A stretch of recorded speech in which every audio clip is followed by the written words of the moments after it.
Hello students, here is a JEE Advanced 2024 question, and if you like my videos, please subscribe my channel and hit the like button. Two equilateral triangular prism P1 and P2 are kept with their sides parallel to each other in vacuum as shown in the figure. A light ray enters prism P1 at an angle of incidence theta such that the outgoing ray undergoes minimum deviation in prism P2. If the respective refractive indices of P1 and P2 are root 3 by root 2 and root 3, then theta is equal to sine inverse root 3 by root 2 sine pi by beta. We have to find the value of beta. तो diagram हमको दे ही रखा है। तो हमारे पास एक light रे है, मान लो PQ, जो P1 के एक रिफ्रैक्टिव फेस पे इंसिडेंट हो रही है और फिर ये P2 में एंटर करेगी इवेंचुअली। यहाँ ये दे रखा है कि P2 में ये मिनिमम डिविएशन सफ़र करती है। तो यहाँ से एक कॉन्सेप्ट आ जाता है कि अगर अपने पास आइसोसेलेस या इक्विलेटरल ट्राइंगल हो तो in case of minimum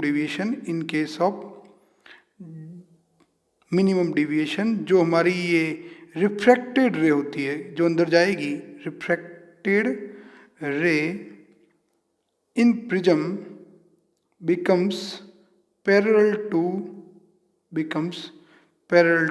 the base। तो ये अगर यहाँ पे बात करूँ, ये सिर्फ किस केस के लिए लग रहा है, इक्विलेटरल या आइसोसेलेस ट्राइंगल के लिए, ठीक है।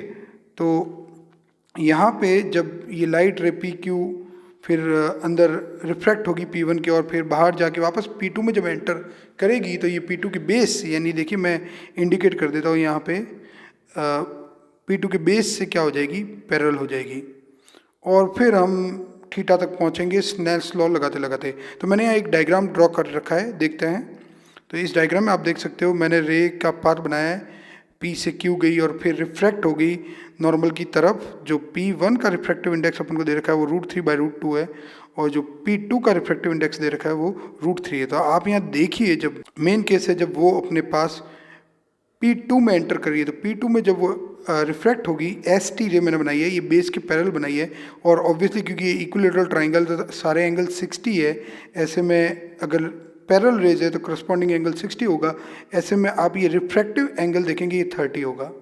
तो अगर मैं S पे एट S अपन अगर स्नेल्स लॉ लगाए तो बाहर तो एयर है, तो 1 साइन जो इंसिडेंट एंगल है वो मुझे नहीं पता, तो मैं नाम I देता हूँ उसको, 1 sine I equal to root 3 sine 30 और साइन 30 1/2 होता है तो मेरे पास sine I equal to root 3/2 आ जाएगा। ऐसे में I equal to sine inverse root 3/2 60 आ जाएगा। तो मुझे पता चल गया कि ये जो I वाला एंगल है ये 60 है। और आप यहाँ देखेंगे कि जो एमरजेंट एंगल हो जाएगा P1 के लिए भी, क्योंकि ये ऑल्टरनेट इंटीरियर एंगल है, वो भी 60 हो जाएगा। तो ऐसे में अब मैं R पॉइंट पे क्या लगाता हूँ, स्नेल्स लॉ।